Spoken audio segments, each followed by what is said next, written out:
Kanchenjunga view পয়েন্টে ভারী কুয়াশার মধ্যেই ভোরবেলায় উপচে পড়া ভিড়। সবার একটাই উদ্দেশ্য, কখন এই উত্তরের জনপদ পঞ্চগড়ের তেঁতুলিয়া থেকেই দেখা যাবে কাঞ্চনজঙ্ঘার মোহনীয় রূপ। ভোরে উপচে পড়া ভিড় থাকলেও গভীর রাতে এই স্থানটি ছিল একদমই ফাঁকা। তাই তো কয়েকজন মিলে গভীর রাতেই বসে থাকি পঞ্চগড়ের তেঁতুলিয়াতে ডাকবাংলো মহানন্দা নদীর তীরে, যেখানে সীমান্তের আলো এসে পড়ছিল এই জায়গার উপরে। আসসালামু আলাইকুম, এখন বাজে রাত 2টা আর আমরা এই মুহূর্তে আছি পঞ্চগড়ের তেঁতুলিয়া ডাকবাংলোতে কাঞ্চনজঙ্ঘা ভিউ পয়েন্টে। আর আমার সামনে মহানন্দা নদী আর তার উপরে হচ্ছে ভারতের বর্ডার, সীমান্তের আলো যেটা আপনারা দেখতে পাচ্ছেন। আজকে নভেম্বরের 15 তারিখ রাত 12টার পর। তো কাঞ্চনজঙ্ঘা দেখার জন্য আমরা আবারও ছুটে আসছি এই উত্তরের জনপদে।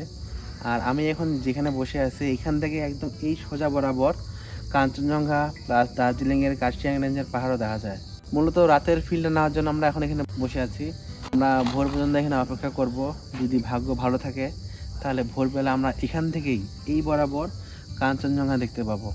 তো আপনারা যারা পঞ্চগড় ভ্রমণে আসবেন বা তেঁতুলিয়া ডাকবাংলো ভ্রমণে আসবেন, আপনারা এমন নিয়ত করে আসতে পারেন যে না, আমরা বন্ধু বান্ধব মিলে রাতটা এখানে গল্প করতে করতে কাটাই দেবো, কোনো ব্যাপারই না। 4-5 ঘন্টা গল্প করতে করতে কখন চলে যাবে আপনারা নিজেরা বুঝতে পারবেন না। আর একটা তথ্য দিয়ে রাখি, তো অনেকে মনে করে যে কাঞ্চনজঙ্ঘা দেখার জন্য বুঝি খুব ভোরে খুব সকালে আসতে হবে। এমনও হয় যে আপনি ভোরবেলা দেখার জন্য আসলেন, ভোরবেলা দেখা গেল না, কিন্তু দিনের অন্য সময় বা দুপুরবেলা বা বিকালবেলা দেখা গেল। আবার এমনও হয় যে ভোরবেলা দেখা যায় আর দেখা যাচ্ছে না, দিনের অন্য সময় আর দেখা যাচ্ছে না। তো পুরা নেচারের উপর, প্রকৃতির উপর যেহেতু এটা নির্ভর করতেছে, সেহেতু বলা যায় যে এটা আপনাকে একটা ভাগ্য নিয়ে আসতে হবে। আপনি সকালবেলা দেখা পেলেন না, হতাশ হয়ে গেলেন, বিষয়টা এমন না। দেখা যাচ্ছে যে আপনি দুপুর পর্যন্ত এখানে থাকলেন, বাংলা 0 পয়েন্ট গেলেন, আশেপাশে এলাকাগুলো ঘুরলেন, ঘুরতে ঘুরতে কখন আপনাকে উকি দিবে আপনি নিজে বুঝতে পারবেন না। তো এই কাঞ্চনজঙ্ঘা দেখার উপযুক্ত সময় বলা হয়ে থাকে অক্টোবরের 15 তারিখ থেকে নভেম্বরের 15 তারিখ পর্যন্ত। আমরা গত বছরের ডিসেম্বর মাসে আসছিলাম, ডিসেম্বরে মেবি 22-23 তারিখে আসছিলাম। তো এখানে আসার পর জানতে পারি ওই দিন প্রায় 22 দিন পর কাঞ্চনজঙ্ঘা দেখা গেছে। বুঝতে পারতেছেন যে এটা পুরো একদম ভাগ্যের উপর।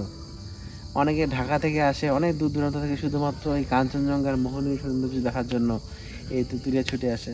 তো তাদের প্রতি আমার একটা পরামর্শ থাকবে যে আপনারা এমন মাইন্ড সেট আপ করে এখানে আসবেন যে কাঞ্চনজঙ্ঘা দেখতে না পারার জন্য হতাশ না হয়। এই উত্তরের জনপদ পঞ্চগড়ে দেখার মতো আর কী আছে, কোথায় কোথায় যাওয়া যায়, কী স্থান ঘোরা যায়, সব জন্য আমরা দেখে শেষ করতে পারি। যেহেতু ভোরের আলো উঠতে আরও কয়েক ঘন্টা বাকি ছিল, তাই সীমান্তের আলোয় সেখানে বেশ কিছু সময় পার করার পর আমরা পায়ে হেঁটেই যাই তেঁতুলিয়া বাজারে। সারা রাত বাইরে থেকে অ্যাডভেঞ্চার এক মুহূর্ত কাটানোর জন্যই হোটেলে আর উঠিনি এবার। ডাকবাংলো থেকে বাজারের দূরত্ব ছিল প্রায় 1.5 কিলোমিটারের মতো। গভীর রাত হওয়ায় বাজারটিও ফাঁকাই পড়েছিল। খোলা ছিল হাতে গোনা কিছু খাবার দোকান এবং পাওয়া যাচ্ছিল শীতকালীন পিঠাও।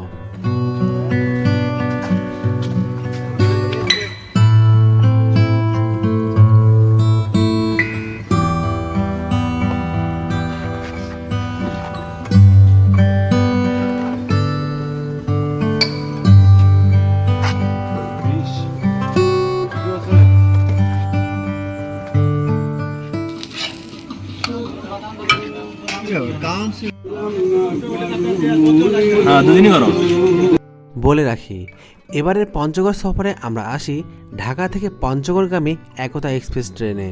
পঞ্চগড় কিংবা তেঁতুলিয়াতে এসে যারা রাত্রি যাপন করতে চায় তাদের অনেকেই এই ট্রেনেই আসে।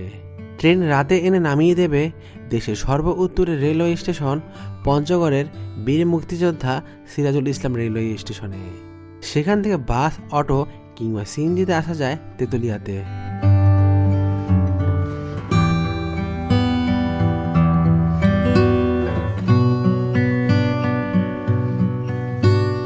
এই সেই তেঁতুল গাছ, যার নাম অনুসারেই বাংলাদেশের সর্ব উত্তরের এই উপজেলার নাম তেঁতুলিয়া। দিনের বেলা এখানে অনেক লোকের জমায়েত থাকলেও মাঝরাতে জায়গাটি ছিল জনশূন্য। তেঁতুলিয়া বাজার থেকে আবারও ডাকবাংলোর পাশে কাঞ্চনজঙ্ঘা ভিউ পয়েন্টে গিয়ে দেখি ইতিমধ্যে অনেক মানুষের জমায়েত সেই স্থানে।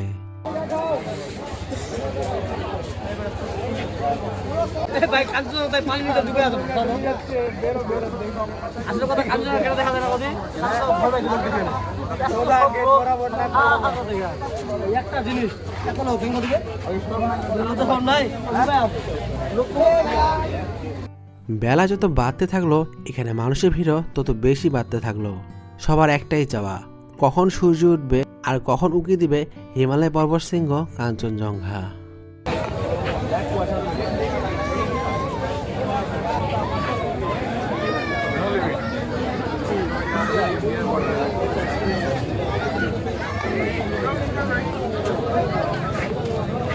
উত্তরের এই শীত আর ঠান্ডা উপেক্ষা করেই পর্যটকরা এসেছে এখানে।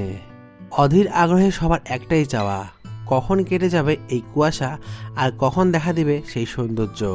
বলে রাখি, কাঞ্চনজঙ্ঘা মূলত ভারতের সিকিম ও নেপাল সীমান্তে অবস্থিত। তাই শুধু বাংলাদেশের আবহাওয়া নয়, একই সাথে ভারত ও নেপালের আবহাওয়াও পরিষ্কার থাকা লাগবে বাংলাদেশ থেকেই কাঞ্চনজঙ্ঘা দেখতে পাওয়ার জন্য। কাঞ্চনজঙ্ঘা দেখা গেলে প্রথমেই দেখা যাবে ভারতের দার্জিলিংয়ের পাহাড়, তার ঠিক পেছনে থাকবে কাঞ্চনজঙ্ঘার সেই রাজকীয় চূড়া।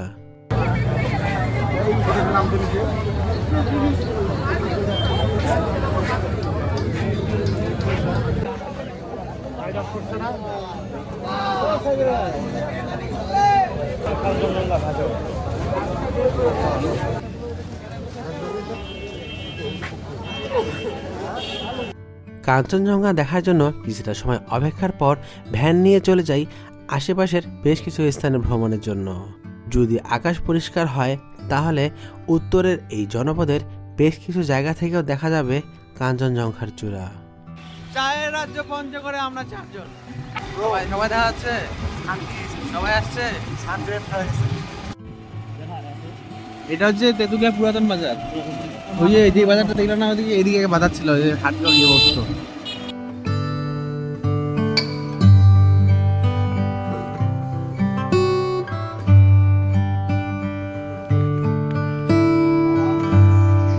কুয়াশা কেটে গেল, সূর্য ভালোভাবে উঠল, কিন্তু দার্জিলিংয়ের ওইদিকে আকাশ পরিষ্কার না থাকায় এবার হতাশ হয়েই ফিরে যেতে হয় পর্যটকদের। সারাদিন অপেক্ষা করেও এই দিন দেখা যায়নি এই সময়ের প্রধান আকর্ষণ কাঞ্চনজঙ্ঘা। পঞ্চগড় ভ্রমণে এসে কাঞ্চনজঙ্ঘার দেখা না পেয়ে হতাশা দূর করার জন্য আরও কোন কোন জায়গায় যাওয়া যায় তা নিয়ে যেহেতু আগেই ভিডিও বানিয়েছিলাম, তাই নতুন করে আর কিছু বললাম না। সেই ভিডিওর লিঙ্ক দেওয়া থাকবে এই ভিডিওর ডেসক্রিপশন বক্সে। সেই ভিডিওতে দেখতে পাবেন বাংলাদেশ থেকেই নেপালের কাঞ্চনজঙ্ঘা ও ভারতের দার্জিলিংয়ের পাহাড়। সকলে ভালো থাকবেন, ধন্যবাদ।